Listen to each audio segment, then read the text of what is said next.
Nothing humbles you like drinking 4 cups of hot tea in the hot desert and then being told that you're not allowed to take a shower in your own hotel room.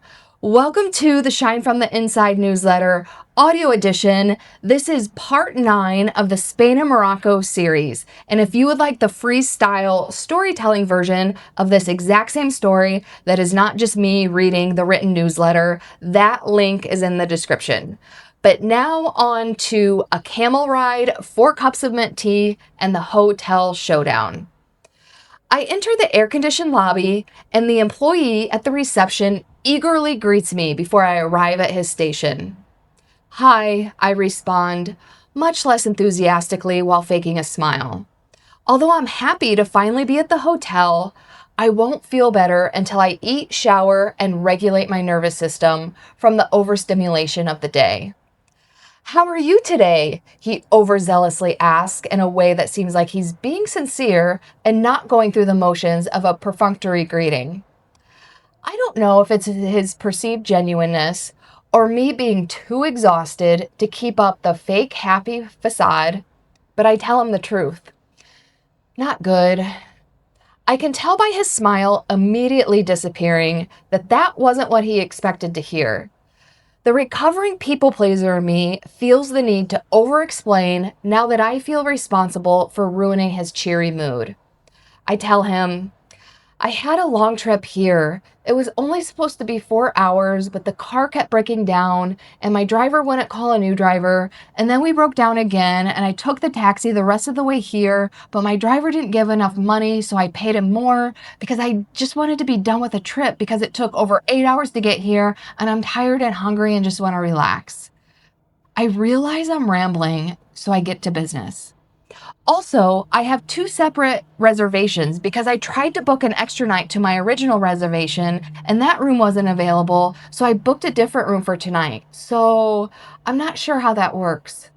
Stop rambling. Just get to the point. "The reservation is under Angie Hawkins," I say as I hand him my passport. He efficiently pulls up my reservation. "Ah, yes. I see you have the superior room for tonight. One moment."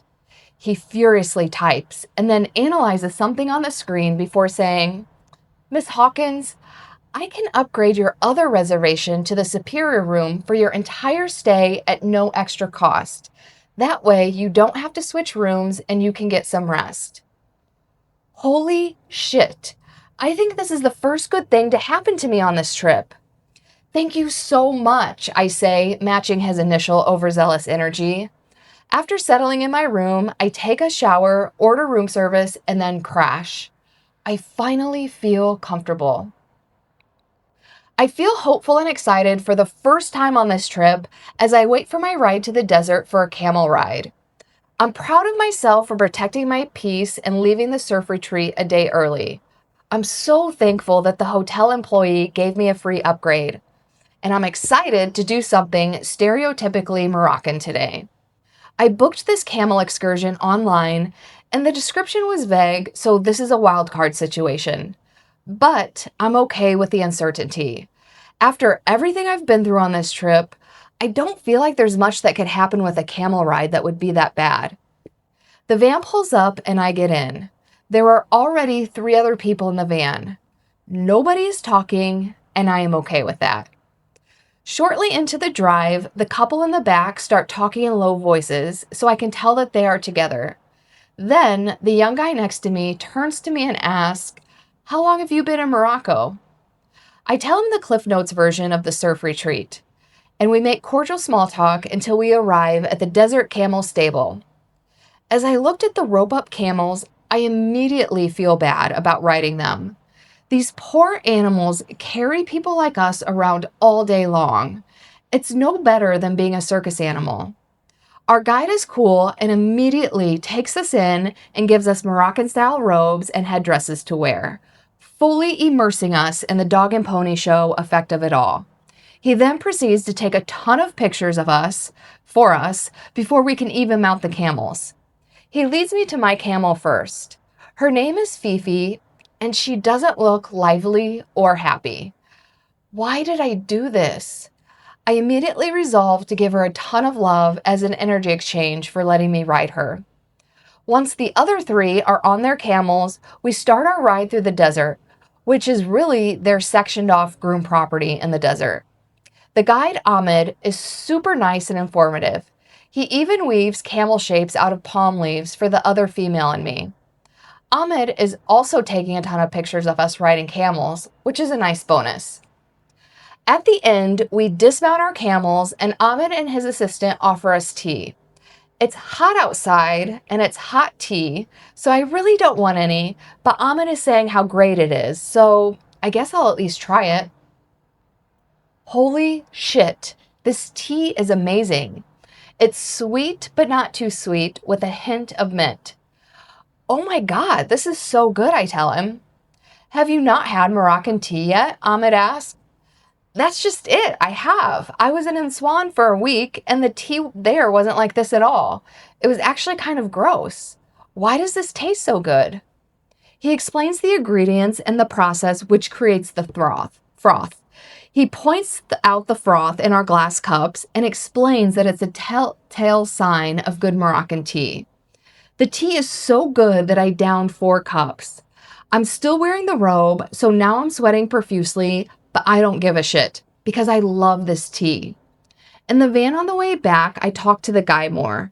I learned that he's from Brazil, living in Portugal, but on his way to move to Los Angeles to live with a girl that he just met a few months ago when she was on vacation for a few weeks in Portugal.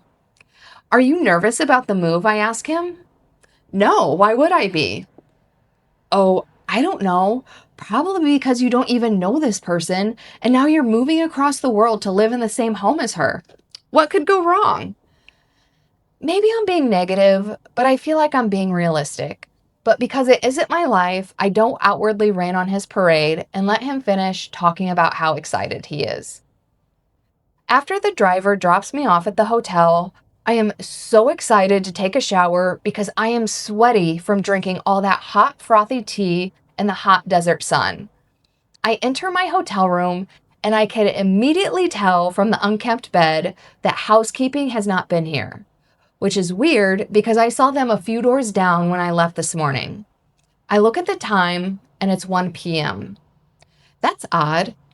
When I call the front desk, I can tell by her voice that the girl who answers is young, although not as happy and cheery as the guy from yesterday. And once I explain the situation, her vibe turns down even more. In a stern tone, she informs me, "You were supposed to check out of that room this morning. Your reservation is for the standard room. If you want to stay in that room, you need to pay for an upgrade." This can't be happening. Breathe, breathe, breathe. Because I didn't fully regulate my nervous system from yesterday, I'm already at the cusp of crashing out only about a minute into this conversation. Her energy is harsh, and I don't want to meet her energy because I might end up going Chicago on her. I calmly explained to her that the guy yesterday offered me an upgrade. Well, Emery's shift doesn't start for 2 more hours. I can talk to him then. Okay, well, can you at least deliver fresh towels to my room so I can take a shower while we wait for him? No, you shouldn't be in that room. I'm going to punch her in the face. I slam down the corded phone and walk with a Chicago stride to the lobby. I don't know what I'm going to say or what I'm going to do, but all I know is that we are going to start this out right now, not 2 hours from now when his shift starts. I will be damned if this mean girl thwarts my shower. Luckily, there was no one else in the lobby. I immediately march up to her station. I know this is her because her young face matches the voice on the phone. "Hi, I'm Angie from room 382. I need clean towels so I can take a shower when I get back to the room. And I'm not moving rooms. You need to call Emery right now so he can tell you that he upgraded my reservation." She's not happy about this, but I don't give a shit. Luckily, she complies and calls Emery. After an approximately 30-second conversation with him, she hangs up and tells me, "It's okay to stay in that room." "Thank you. Can you please send housekeeping?" "Yes, I'll call them now." She is definitely still not happy, but she immediately puts the call into housekeeping. I stand in front of her until she completes the call, and then I go back to my room to wait for housekeeping to turn over the room. I don't think I have gone one entire day on this trip without something going askew. I want to go home. I hate this. To be continued in part 10. Glow tip. Self-advocacy, nervous system safety, and knowing when to hold your ground. In the desert outside Marrakesh, I went from camel rides and perfect mint tea to a hotel showdown I did not see coming. After being promised an upgrade, I was told I didn't belong in the room at all. Exhausted, overstimulated, and one no away from shutting down, I didn't feel that old urge to shrink, over-explain, and smooth everything over.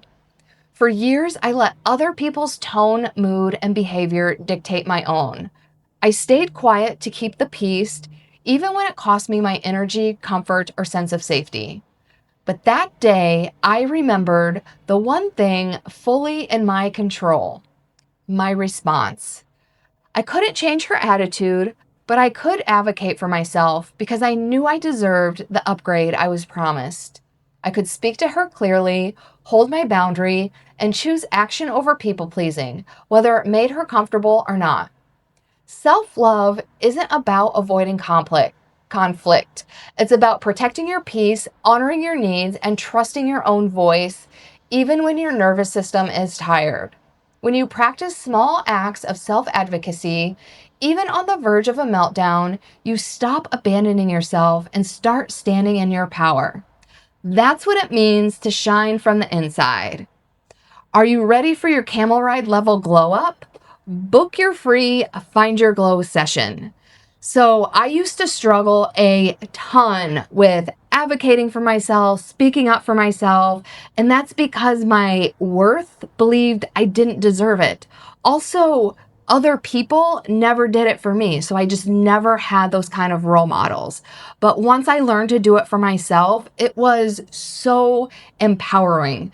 So this is one of the things I help women with, because when you lose your voice and you don't have that self-empowerment or that self-worth, you really lose yourself in a lot of opportunities.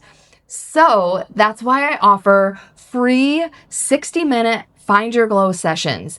In my glow method, the G stands for go back to your childhood. And in 60 minutes, everyone I've ever had a call with has a breakthrough, because we go back to your childhood and find the root cause of whatever your issue is so that we can identify the solution. Because if you don't identify the root cause, anything else is just a short-term Band-Aid solution. And we want to get to the root cause so that we can identify an effective, lasting, long-term solution. And my coaching program is called Shine from the Inside, but it's not for everyone, and I'm not for everyone. So if it's not a good fit, at the end, I will give recommendations for going forward, whether that's with me or another coach or a therapist or whatever. The entire goal of this call is to get you help, because I am telling you, when you live your life from an empowered state, it changes everything. You feel happy and fulfilled on your own. People around you respond to you differently because you're just giving out this totally different energy. So it's book through my website, runninginslippers.com. Otherwise, stay tuned for next week, where we will go into part 10. Yes, we are rounding the end of this trip, but it is not over yet. So I will see you next week.